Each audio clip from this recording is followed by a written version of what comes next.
Hi friends, నా పేరు సుమంత్. మీరు చూస్తున్నది గ్రూటమ్ యూట్యూబ్ ఛానల్. ఇవాళ మన టాపిక్ హిస్టెరిసిస్ మోటార్. అందరికీ happy Vinayaka Chavithi friends.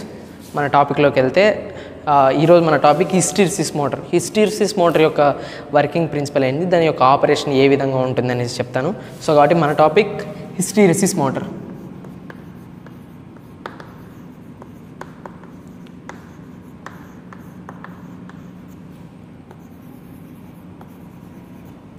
So కాబట్టి ఫ్రెండ్స్, ఇది కూడా చెప్పాలంటే సింపుల్గా ఇది కూడా ఒక టైప్ ఆఫ్ మోటార్. అది ఏ విధంగా కన్స్ట్రక్షన్ అని ఉంటుంది, దాని యొక్క డయాగ్రామ్స్ ఏంటి, ఎలా వర్కింగ్ ప్రిన్సిపల్, దాని యొక్క వర్కింగ్ ప్రిన్సిపల్ ఏంటి అనే కాన్సెప్ట్ని నేను సింపుల్గా చెప్తాను.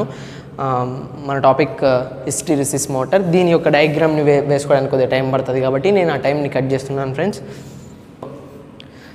కాబట్టి ఫ్రెండ్స్, ఇది వచ్చేసి హిస్టెరిసిస్ మోటార్ యొక్క అంటే బ్రీఫ్ డయాగ్రాము. ఇది వచ్చేసి దాని యొక్క కన్స్ట్రక్షన్ ఇది వచ్చేసి. సో కాబట్టి కన్స్ట్రక్షన్ అని రాసుకుంటున్నాను.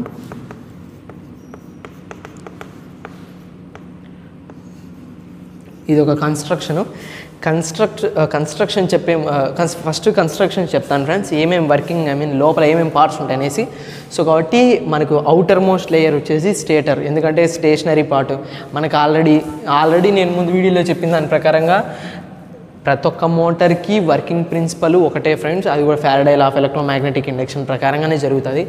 మోటార్లో ఒకటి స్టేటారు మనకు తెలుసు ఆల్రెడీ, ఒకటేమో స్టేటారు అండ్ అనదర్ వన్ వచ్చేసి రోటారు. రోటర్ ఉంటుంది కాబట్టి నేనేం రాసుకుంటాను అంటే ఇది నా స్టేటర్, అంటే ఇక్కడ నుంచి ఇదంతా నా యొక్క స్టేటర్ ఫ్రెండ్స్. నా యొక్క స్టేటర్ ఈ మధ్యలో స్టేషనరీ పార్ట్ స్టేటర్ ఉంటుంది కాబట్టి ఇది ఫిక్స్డ్ పాయింట్స్.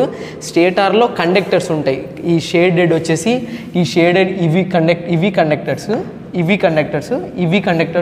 కండక్టర్స్ కాకపోతే ఏంటంటే ఇవేమో యాక్సిలరీ వైండింగ్స్. కండక్టర్స్నే వైండింగ్ అనుకోవచ్చు. ఇదేమో యాక్సిలరీ వైండింగ్స్. ఈ రెండు వచ్చేసి నా యొక్క మెయిన్ వైండింగ్ ఫ్రెండ్స్. షేడెడ్ చేసినవి వచ్చేసి యాక్సిలరీ వైండింగ్స్. మెయిన్ వైండింగ్ వచ్చేసి నా ఈ నార్మల్ షేడెడ్ చెయ్యని వచ్చేసి నా యొక్క మెయిన్ వైండింగ్స్.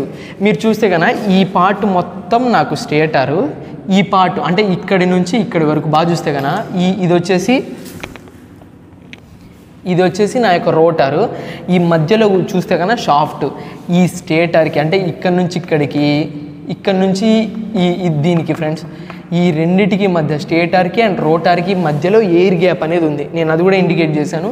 ఎయిర్ గ్యాప్ వచ్చేసి ఇక్కడ ఇదంతా అంటే ఈ పార్ట్ మొత్తం నా యొక్క ఎయిర్ గ్యాప్. ఎందుకంటే ఎయిర్ గ్యాప్ ఎంత తక్కువ అంటే అంత స్పీడ్ ఆఫ్ ది మోటార్ అంత ఎక్కువ ఉంటుంది ఫ్రెండ్స్. ఒకవేళ ఎయిర్ గ్యాప్ కానీ ఎక్కువ ఉంటే కనుక ఫ్లక్స్ కటింగ్ అనేది సరిగ్గా జరగదు. ఫ్లక్స్ కటింగ్ ఎప్పుడైతే ఎంత బాగా జరుగుతుందో స్పీడ్ ఆఫ్ ది మోటార్ అనేది అంత ఎక్కువ ఉంటుంది. సో కాబట్టి ఆల్రెడీ మనకు తెలుసు స్పీడ్ ఫార్ములా NS = 120 F/P. దాని ప్రకారంగా ఇది మోటార్ అనేది స్పీడ్ అనేది తిరుగుతుంది. దాని తర్వాత వచ్చేసి సో కాబట్టి యాక్సిలరీ వైండింగ్ అయిపోయింది. మెయిన్ వైండింగ్ కూడా చెప్పేశాను. ఎయిర్ గ్యాప్ అంటే స్టేటర్కి యాజ్ వెల్ యాజ్ స్టేటర్కి అండ్ రోటర్కి మధ్య ఉండేది నా యొక్క ఎయిర్ గ్యాప్. ఇది అయిపోయింది. ఇది రోటర్ ఇది ఒక హార్డ్ మెటీరియల్ ఫ్రెండ్స్. ఇది కూడా నేను చెప్తాను ఏంటి అనేది. Hard steel material. ఇదేమవుతుంది అంటే ఎప్పుడైతే నేను స్టేటర్కి సప్లై అనేది ఇచ్చానో ఇదేమవుతుందంటే ఇది ఒక మ్యాగ్నెట్ లాగా యాక్ట్ అవుతుంది. ఈ ఫ్లక్స్ దీంట్లో నుంచి ఫ్లక్స్ దీనికి లింకప్ అయినప్పుడు ఇది ఒక మ్యాగ్నెట్గా యాక్ట్ అవుతుంది. సో కాబట్టి కండక్టర్స్ ఉన్నాయి, నాకు మ్యాగ్నెట్ ఉంది. సో కాబట్టి అప్పుడు ఏమవుతుంది అంటే ఇది అనేది రోటర్ అనేది రొటేట్ అవుతుంది. సో కాబట్టి అందుకు నేను రొటేటింగ్ పార్ట్ని నేను రోటర్ అనుకుంటాను. కాబట్టి అది స్టేటర్ అంటే అవుటర్ మోస్ట్ లేయర్ని స్టేటర్ అంటాను. ఈ షాఫ్ట్ని అంటే రోటర్ని ఒక చోట ప్లేస్ చేయాలి కాబట్టి దాన్ని నేను స్టేటర్ అనుకుంటాను. స్టేటర్ ఉంటుంది, స్టేటర్ పైన రోటర్ ఉంటుంది, రోటర్కి మధ్యలో ఎయిర్ గ్యాప్ ఉంటుంది. సో కాబట్టి నేను దాన్ని స్టెప్ బై స్టెప్ రాస్తాను, ఇంకా అర్థమవుతుంది. ఫస్ట్ స్టేటర్ ఉంటుంది, స్టేటర్ నుంచి దాని తర్వాత ఎయిర్ గ్యాప్ ఉంటుంది, దాని తర్వాత వచ్చేసి నా యొక్క రోటర్ ఉంటుంది, ఎయిర్ గ్యాప్ తర్వాత అంటే స్టెప్ బై స్టెప్ ఇలా వస్తున్నాను ఫ్రెండ్స్. స్టేటర్ లోపల కండక్టర్స్ ఉంటాయి. సో కాబట్టి వైండింగ్స్ అని రాస్తాను. స్టేటర్ లోపల వైండింగ్స్, దాని తర్వాత ఎయిర్ గ్యాప్ తర్వాత రోటర్ తర్వాత షాఫ్ట్. సో కాబట్టి ఇది నా స్టెప్ బై స్టెప్ ప్రాసెస్. ఇది ఫ్రెండ్స్ దీని యొక్క కన్స్ట్రక్షన్ యొక్క డీటెయిల్స్, అంటే లోపల సబ్ పార్ట్స్ ఏమేమి ఉంటాయి ఈ యొక్క మోటార్లో, స్టేటరు, రోటరు, షాఫ్ట్, అవి ఇంకా ఎక్సెట్రా ఏమేమి ఉంటాయన్న ప్రాసెస్ అయితే చెప్పాను. దాని తర్వాత వచ్చేసి ఇప్పుడు వర్కింగ్ ప్రిన్సిపల్, దీని యొక్క ఆపరేషన్కి వద్దాము. మీరు కన్నా చూస్తే కన్నా ఫర్ ఎగ్జాంపుల్ నాకు ఫస్ట్ కావాల్సింది స్టేటర్. సో కాబట్టి నేను ఈ మోటార్కి వచ్చేసరికి ఫర్ ఎగ్జాంపుల్ ఈ సర్క్యూట్ డయాగ్రామ్, అంటే ఈ డయాగ్రామ్ వచ్చేసరికి మీరు బాగా చూస్తే కన్నా ఇది కూడా దేని విధంగా వర్క్ అవుతుందంటే షేడెడ్ పోల్ మోటార్ లాగా, షేడెడ్ పోల్ మోటార్ యొక్క ఆపరేషన్ కానీ మీకు తెలిస్తే కానీ ఇది easy friends. Shaded pole working principle కూడా సేమ్ ఏంటంటే దీనిలాగే ఉంటుంది, కాకపోతే కొద్దిగా డిఫరెన్స్ ఉంటుంది. అది కూడా నేను చెప్తాను ఫ్రెండ్స్. ఇప్పుడు ఇది వచ్చేసి ఎలా వర్కింగ్ అవుతుందని. సో కాబట్టి ఇదంతా నా యొక్క స్టేషనరీ పార్ట్ ఫ్రెండ్స్. నేను దీనికి ఏం చేస్తానంటే సప్లైన్ అనేది ఇస్తాను. ఎప్పుడైతే సప్లై ఇచ్చానో అప్పుడు ఇది ఏమవుతుందంటే ఇది ఒక కోరు. సో కాబట్టి నేను దాన్ని ఏమని రాసుకున్నా అంటే లామినేటెడ్ ఐరన్ స్టేటర్ కోరు. సో కాబట్టి దీని మీనింగ్ ఏంటంటే లామినేషన్తో ఐరన్తో కూడినటువంటి లామినేషన్ యొక్క కోర్ ఇది. సో కాబట్టి లామినేట్ చేసి ఉంటుంది ఇది ఐరన్ మెటీరియల్తో మేడప్ అయి ఉంటుంది. స్టేటర్ వాడుకుంటానని కోర్కి ఎప్పుడైతే సప్లై ఇచ్చానో, సప్లై ఇచ్చినప్పుడు నాకేమవుతుందంటే సప్లై ఎప్పుడైతే ఇచ్చినానో ఇది ఒక ఎలక్ట్రోమ్యాగ్నెట్గా వర్కౌట్ అవుతుంది ఫ్రెండ్స్. ఎలక్ట్రోమ్యాగ్నెట్గా వర్కౌట్ అవుతుంది. ఎప్పుడైతే ఎలక్ట్రోమ్యాగ్నెట్గా వర్కౌట్ అయిందో ఫ్లక్స్ మొత్తం ఏంటంటే ఇక్కడ వస్తుంది. ఎందుకు ఇక్కడే వస్తుంది అన్న విషయం కూడా నేను చాలా ఈజీగా చెప్తాను ఫ్రెండ్స్. అది కూడా ఏంటంటే ఎలక్ట్రోమ్యాగ్నెట్గా సప్లై వచ్చినప్పుడు ఫర్ ఎగ్జాంపుల్ నేను ఇచ్చే సప్లై ఏసీ సప్లై. సో కాబట్టి ఏసీ సప్లై వేవ్ ఫామ్ తీసుకుంటున్నాను. సో కాబట్టి ఇది వేవ్ ఫామ్ ఫ్రెండ్స్. సో కాబట్టి దీన్ని నేనేం చేస్తాను అంటే 4 పార్ట్స్గా డివైడ్ చేస్తాను. సో కాబట్టి ఇది నా ఏ పొజిషన్, ఇది నా B position, C and for example ఇది డి అండ్ ఇది ఈ అనుకోండి ఫ్రెండ్స్.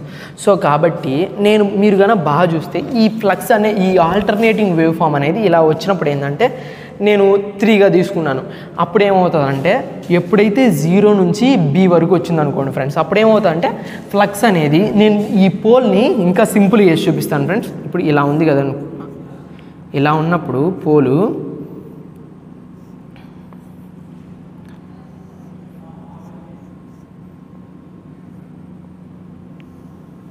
ఇలా ఉందనుకోండి ఫ్రెండ్స్ పోలు. ఇప్పుడు ఏమవుతుందంటే సప్లై నేను ఇచ్చినప్పుడు ఏంటంటే స్టార్టింగ్ ఏ నుంచి బి వరకు ఏంటంటే ఫ్లక్స్ లైన్స్ అనేవి ఎక్కువ ఇక్కడ ప్రొడక్షన్ అవుతాయి. ఇలా వస్తాయి. ఇది నార్త్ పోల్ అనుకుంటే ఇదేమో సౌత్ పోల్. సో కాబట్టి నార్త్ నుంచి సౌత్కి ఫ్లో అవుతాయి.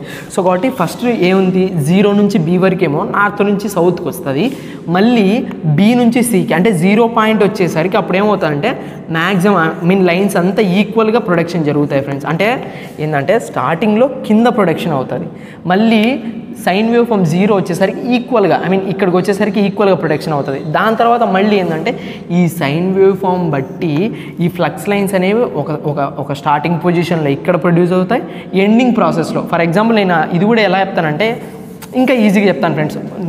సింపుల్ చెప్పాలంటే ఇన్ని పాయింట్స్ కూడా లేకోకుండా ఇంకా ఈజీగా చెప్తాను. ఏ అండ్ బి, ఇది సి అనుకోండి ఫ్రెండ్స్. ఇప్పుడు ఏమవుతుందంటే నేను ఆల్రెడీ చెప్పాను, ఇలా వచ్చినప్పుడు ఏంటంటే షేడెడ్ పోల్ ఉంది ఇక్కడ. ఈ షేడెడ్ పోల్ కూడా కాపర్ మెటీరియల్తో తయారు చేసి ఉంటారు. సో కాబట్టి స్టార్టింగ్ పొజిషన్లో ఏ నుంచి బీకి వచ్చేసరికి ఏంటంటే ఫ్లక్స్ లైన్స్ అనేవి ఇక్కడ ప్రొడక్షన్ అవుతాయి. దాని తర్వాత నెక్స్ట్ సైన్ వేవ్ ఫామ్ వెళ్ళేటప్పుడు ఏంటంటే ఈక్వల్గా ప్రొడక్షన్ జరుగుతాయి. మొత్తం 4 స్టెప్స్ ఉంటాయి. ఫస్ట్ టైం వచ్చినప్పుడు కింద ఎక్కువ ఫ్లక్స్ లైన్స్ వస్తాయి, సెకండ్ టైం వచ్చినప్పుడు ఈక్వల్గా ప్రొడక్షన్ అనేది జరుగుతుంది. సో కాబట్టి ఫస్ట్ స్టెప్ ఏమో ఇది, సెకండ్ స్టెప్ ఇది, థర్డ్ స్టెప్ వచ్చేసరికి ఏంటంటే ఓన్లీ ఫ్లక్స్ లైన్స్. అంటే ఫర్ ఎగ్జాంపుల్ 7:3 అని తీసుకున్నాను ఫస్ట్లో. ఇప్పుడు థర్డ్లో ఏమొస్తుందంటే 3:7 వస్తుంది.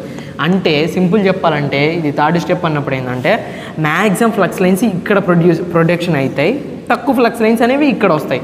సో కాబట్టి మనకు అర్థమయ్యేది ఏంటంటే సింపుల్గా చెప్పాలంటే సైన్ వేవ్ ఫామ్ అయిపోయేసరికి అంటే పూర్తిగా ఒక సైకిల్ అయిపోయేసరికి మ్యాక్సిమం ఫ్లక్స్ లైన్స్ అనేవి షేడెడ్ పోల్ అంటే షేడెడ్ పాయింట్, షేడెడ్ కాయిల్ దగ్గర నుంచి వస్తున్నాయని. సో కాబట్టి మీరు కానీ చూస్తే సప్లై ఇచ్చాను, సప్లై ఇచ్చినప్పుడు ఫ్లక్స్ అనేది ఇలా పాస్ అయింది. ఇలా పాస్ అయినప్పుడు సైన్ వేవ్ ఫామ్ ఎండింగ్ వచ్చేసరికి నా యొక్క మ్యాక్సిమం ఫ్లక్స్ అనేది ఎక్కడ వచ్చేసిందంటే నార్త్ పోల్ షేడెడ్ కాయిల్ దగ్గర వచ్చింది. ఈ షేడెడ్ ఇది కూడా ఏం లేదు ఫ్రెండ్స్, సింపుల్గా చెప్పాలంటే ఒక కోర్ ఉంటుంది కదా, కోర్కి ఏం చేస్తారంటే నార్మల్ కోర్ అంటే మనకి ఎలా ఉంటుంది మనకు అందరికీ తెలుసు, ఇలా ఉండేసి ఇలా ఉంటుంది ఫ్రెండ్స్. ఇప్పుడు వాడు ఏం చేస్తాడంటే ఇక్కడ ఒక చిన్న పాయింట్ కట్ చేస్తాడు, కట్ చేసేసి ఇక్కడ ఒక కాపర్ బ్యాండ్ పెడతాడు. ఇది ఒక కాపర్ కాయిల్ బ్యాండ్, చిన్నది చెప్పాలంటే ఒక షేడెడ్ కాయిల్ లాగా, ఎందుకంటే మ్యాక్సిమం ఫ్లక్స్ అనేది ఇటుపక్క నుంచి రావడానికి. సో కాబట్టి ఇటుపక్క నార్త్ సైడ్ చూస్తే ఇక్కడ పైకి మ్యాక్సిమం ఫ్లక్స్ అనేది వస్తుంది, అంటే మ్యాగ్నెటిక్ ఫోర్స్ అనేది ఇలా వస్తుంది, అంటే మీరు చూస్తే కానీ ఇలా వస్తుంది. ఈ పక్క సౌత్ సైడ్ చూస్తే మ్యాక్సిమం ఫ్లక్స్ లైన్స్ అనేవి కాపర్ది ఎక్కడ వస్తుంది, స్టార్టింగ్ పొజిషన్లో ఇక్కడ వస్తుంది, మీడియం పొజిషన్లో అన్ని చోట్ల ఈక్వల్ వస్తుంది. ఫైనల్ పొజిషన్లో ఏంటంటే ఫైనల్ పొజిషన్లో ఏంటంటే కింద పక్క వస్తుంది. సో కాబట్టి ఇటు పక్క చూస్తే కింద పక్క ఉంది, అంటే డౌన్వర్డ్స్ డైరెక్షన్ ఉంది. సో కాబట్టి మీరు కన్నా చూస్తే కన్నా పైనేమో ఇటుపక్కకు ఉంది, అంటే ఏంది లెఫ్ట్ నుంచి రైట్ సైడ్కి, కింద నుంచి ఏమో రైట్ సైడ్ నుంచి లెఫ్ట్ సైడ్కి ఉంది. సో కాబట్టి ఇప్పుడు ఏంటంటే బాగా చూస్తే కన్నా ఈ పక్క ఇట్లుంది, ఈ పక్క ఇట్లుంది. సో కాబట్టి ఏం చేస్తా అంటే రోటార్ అనేది రొటేట్ చేస్తుంది. సో కాబట్టి దీని ప్రకారంగా ఈ రోటార్ అనేది ఆల్రెడీ మ్యాగ్నెటిక్ ఫోర్స్ ఇక్కడ ఉంది కాబట్టి ఈ రోటార్ ఇది షాఫ్ట్. సో కాబట్టి ఇప్పుడు ఈ షాఫ్ట్ ఏమవుతుంది అంటే ఈజీగా మూవ్ అవుతుంది. ఇది ఒక హార్డ్ స్టీల్ మెటీరియల్తో మేడప్ అయి ఉంటుంది రోటర్. సో కాబట్టి దీనిపైన షాఫ్ట్ పైన రోటర్ ఉంటుంది, అది హార్డ్ మెటీరియల్తో తయారై ఉంటుంది. సో కాబట్టి నాకు సప్లై ఇచ్చినప్పుడు మ్యాగ్నెటిక్ ఫ్లక్స్ ఎక్కువ ప్రొడక్షన్ ఇక్కడ అయింది, సౌత్ సైడ్ ఏమో కింద పక్క డైరెక్షన్ అయింది, ఇక్కడ ఫోర్స్ అనే ప్రొడక్షన్ అయింది. సో కాబట్టి దీన్ని ఏం చేస్తారంటే రోటర్కి ఒక ఫోర్స్ వస్తుంది, రోటర్కి ఫోర్స్ వచ్చినప్పుడు ఆ రోటర్ అనేది తిరుగుతుంది. సో కాబట్టి దీనికి స్టేటర్కి యాజ్ వెల్ యాజ్ రోటర్కి మ్యాక్సిమం ఎయిర్ గ్యాప్ అనేది చాలా తక్కువ ఉంటుంది. తక్కువ ఉన్నప్పుడు ఎక్కువ ఫ్లక్స్ వస్తుంది. ఎక్కువ ఫ్లక్స్ వచ్చినప్పుడు ఏంటంటే రోటర్ని ఎక్కువ ఫోర్స్తో పుష్ చేయగలిగే కెపాసిటీ ఉంటుంది. సో కాబట్టి ఇది ఫ్రెండ్స్ హిస్టెరిసిస్ మోటార్ యొక్క బ్రీఫ్ ఎక్స్ప్లెనేషను. సో కాబట్టి అదేమో కన్స్ట్రక్షను, ఇదేమో దాని యొక్క వర్కింగ్ ప్రిన్సిపల్. సో కాబట్టి సప్లై ఇలా ఇచ్చాను, ఫ్లక్స్ ప్రొడక్షన్ అయింది, మ్యాగ్నెటిక్ ఫ్లక్స్ వచ్చింది, మ్యాగ్నెటిక్ ఫ్లక్స్ దీన్ని రొటేట్ చేసింది, నార్త్ నుంచి మళ్ళీ రిటర్న్ పాత్, ఇదేమో ఇన్పుట్ ఇదేమో అవుట్పుట్. సో కాబట్టి ఇది ఫ్రెండ్స్ హిస్టెరిసిస్ మోటార్ యొక్క బ్రీఫ్ ఎక్స్ప్లెనేషన్. నచ్చితే లైక్ చేయండి, షేర్ చేయండి, సబ్స్క్రైబ్ చేయండి. నా యొక్క వీడియోస్ కన్నా మీకు రావాలంటే పక్కనే ఉన్నటువంటి బెల్ ఐకాన్ని క్లిక్ చేయండి. మీకు సబ్జెక్ట్లో ఈ టాపిక్లో కానీ ఇంకా వేరే టాపిక్స్లో కానీ ఏదన్నా డౌట్స్ ఉంటే కానీ కింద కామెంట్ సెక్షన్లో కామెంట్ పెట్టండి ఫ్రెండ్స్. ఖచ్చితంగా రిప్లై ఇచ్చి ఒక వీడియో చేస్తాను. Thank you friends, thank you for watching.